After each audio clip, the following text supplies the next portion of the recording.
What is going on, everybody? Welcome back to the Fitness For You podcast. My name is Ricky Schick. I am the owner and operator of Fitness For You Personal Training, the school of weight loss and leaner bodies, and we are the #1 weight loss and fitness program in all of Weaverville, North Carolina. So that has had me thinking as of lately. I've been in Weaverville now for about 3 years and have been helping a lot of people out, helping a lot of people lose weight and get into the best shape of their lives. And it really had me thinking about all of the lessons that I've learned. You see, when I was doing my own thing and I was losing weight and getting in shape and I was entering bodybuilding competitions, I had the misconception that everybody kind of operates the same way. And I think a lot of us do that. We almost put our bias on other people, right? We say, okay, so I'm thinking this way, then you have to think this way, right? I always thought that people had that almost elite mindset. And I'm not saying I have an elite mindset to say the least, but I was very competitive and I was very aggressive, right? Very aggressive about my goal. And working with people for the last 3 years, helping them achieve weight loss and getting in shape, it really had me come to the realization and the clarity that no, not everybody has this mindset. And sometimes you got to help people kicking and screaming. So I sat down and I wrote out some of the biggest lessons that I've learned coaching other people, normal, everyday, awesome people in weight loss. And here are a couple things that I learned, right? So number one, there are no bad foods. So many times when I'm coaching people, they already have this misconception that there are bad foods, right? And I feel like it is implanted in our thinking from an early age, right? There are bad foods, this food's bad for you because it's unhealthy. Food isn't inherently toxic, right? I think there are pros and cons to every food. Let's take, for example, chicken breast, right? Chicken breast has a lot of protein, but it's pretty boring. You have to spice it up and whatnot. Chicken breast has pros. It's low in calories and high in protein and will probably get to your goal, right? Now let's take a Pop-Tart. Some people will say, oh, Pop-Tarts are bad for you. How? Right? If I eat a Pop-Tart, I'm going to get a boost of dopamine. I'm going to get some carbohydrates for energy, right? And I am going to feel pretty good, right? I'm going to share it with my friends. It's going to help me out mentally.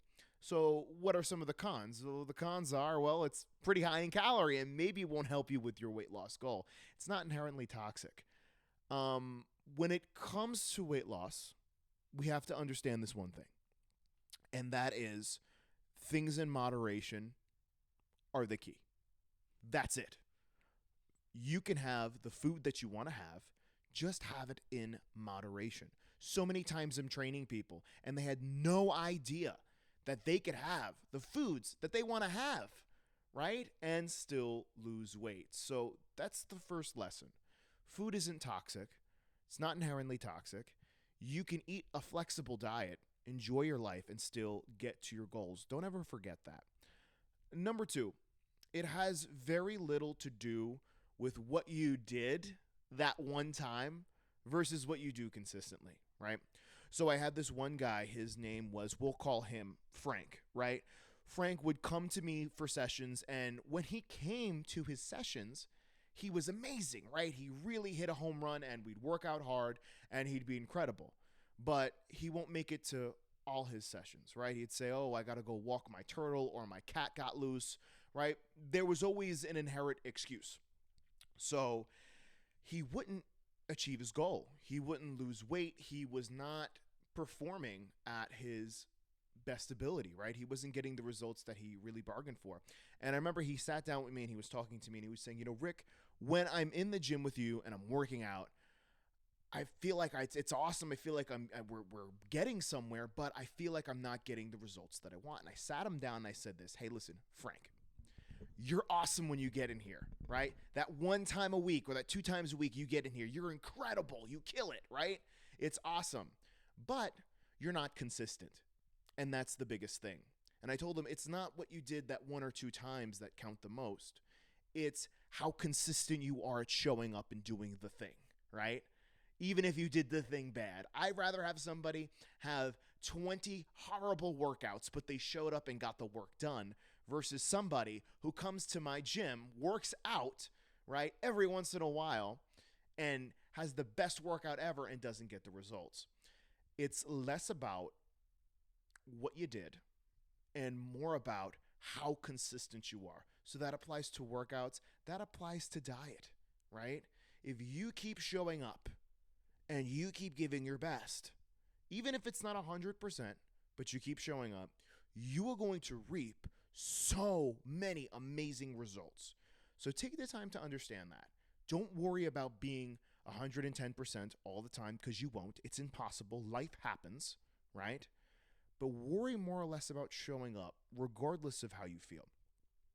And that actually brings me to our sponsor of today's video. Today's video is sponsored by Simplicity, the 5 Principles of Exercise. Guys, it is an Amazon #1 bestseller in 3 categories. I'm telling you, it is the best 28 pages you will ever read. If you're looking to just get on track with your working out, you have no idea where to start, this is 28 pages of breaking down every single question that you would have about exercise and working out. And I can guarantee you, once you're done with those 28 pages, you will know exactly what you need to do. Guys, you can find it on Amazon Kindle Unlimited, and you can find it on Amazon for paperback. Anyway, lesson number 3.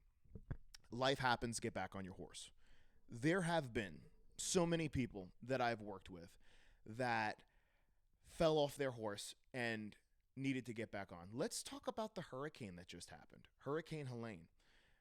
Majority of the people that I've worked with had fallen off for the entire month, right? Life happens. They lost their job, right? They lost their house. They lost whatever, fill in the blank, right?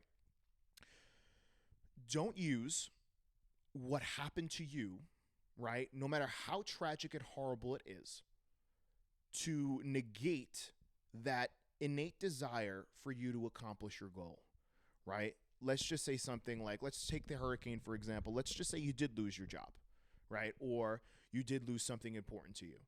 Don't use that as an excuse to completely get off the bandwagon, right?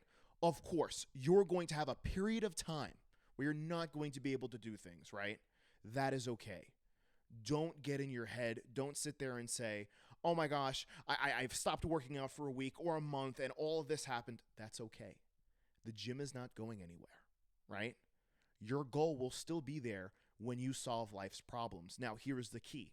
The key is not to stay there and let the problem just be an excuse for you not to get back on your horse. The key is solving the problem that you had, right? Being able to conquer the thing that happened and get back on your horse no matter what. This is a conversation I had to have many times with people. And I said, don't worry, Sally. Okay, you didn't track your food for a month. I didn't expect you to. You didn't work out for a month. I didn't expect you to. Don't worry about it, right? The gym is always going to be there. Conquer the problem, conquer the issue, then get back on the damn horse. Number 4, this is rule number 4, and that is get good at tracking, right? I had a guy, his name was, we're going to call him Frank again, right? Frank was really gung-ho about exercise and working out, but he just never wanted to track, right? He never wanted to, do the whole MyFitnessPal thing or the Macro Factor or whatever it might be. He said it was just too damn hard, right? But he realized he lost 1, 2, 3 pounds, right, throughout the weeks, but he could never, ever pass that threshold until I said, hey, Frank, it's time for us to get back on track and let's actually start tracking things. Why is tracking so important, right? Tracking is incredibly important because what gets measured gets improved, right? If you have to get 1,500 calories, you're not going to know you're eating 1,500 calories if you're just eyeballing and guessing. Guess what? People are typically 30% off when it comes to what they actually measure out. So I explained to Frank, I was like, hey, listen, Frank, why don't you just try it? Try the practice and the skill of tracking. Just start tracking your breakfast and see what happens. And lo and behold, he started to track his breakfast, he started to track his lunch and dinner, and then the weight just started to magically come off, right? And he learned that day that, wow, what gets measured gets improved. So if you want to really, really get good at weight loss, no matter where you're at, get a fitness app, whether that's MyFitnessPal, and get really, really good at tracking, right? Get really good in practice. You're going to be horrible at first. That is okay. But if you keep practicing, you're going to get really good at it. And I can tell you from experience, all of my clients who are tracking are losing the weight on a weekly basis. So I would encourage you to do so. Number 5 that I've learned when it comes to working with a bunch of people is your environment is key, right? The clients that I worked with where they are in an environment where they're buying more junk food or they're around toxic people, they cannot achieve weight loss. It's just almost impossible for them because one, we're human beings and our human nature is to eat everything in the damn cabinet. So if you got candy, if you got snacks, if you got things where you're going to be triggered and you're going to open up that cabinet and emotionally eat, right? You need to get it out. Number 2, if you have toxic people in your life who aren't supportive of your goal, whether that's a friend, whether that's a coworker, even a family member, you need to limit your time with those people and do your best to get out of their way, right? If it's your mom and you visit your mom, every week and she's got something negative to say. I know there's a lot of cultures out there where weight loss is almost shunned, right? If you don't go and eat the food at the dinner table, that's shunned. Maybe you need to back off a little bit from that toxic person so that you can achieve your goal, right? Make sure your environment is set up so that the bar is so damn low for you to get to the gym, right? Don't have your clothes inside the cabinets. You're just making it harder for yourself, right? Have your gym clothes ready to go in the morning or right after work. So all you got to do is put it on and get going, right? So those are the 5 things that I've learned when it comes to working with people. We've helped people lose 20, 30, 40 pounds, right? So many people, and it's been an incredible journey. I am so unbelievably excited for the future. It's going to be awesome. And I hope you guys can take these lessons home with you and really apply them to yourself. And if you guys have any questions about, fitness and losing weight and getting in shape, we have helped so many people in the North Carolina area. Why don't you shoot us a DM? Why don't you hit us up on YouTube and we will be able to help you. But you guys know the deal. Live lean and stay happy.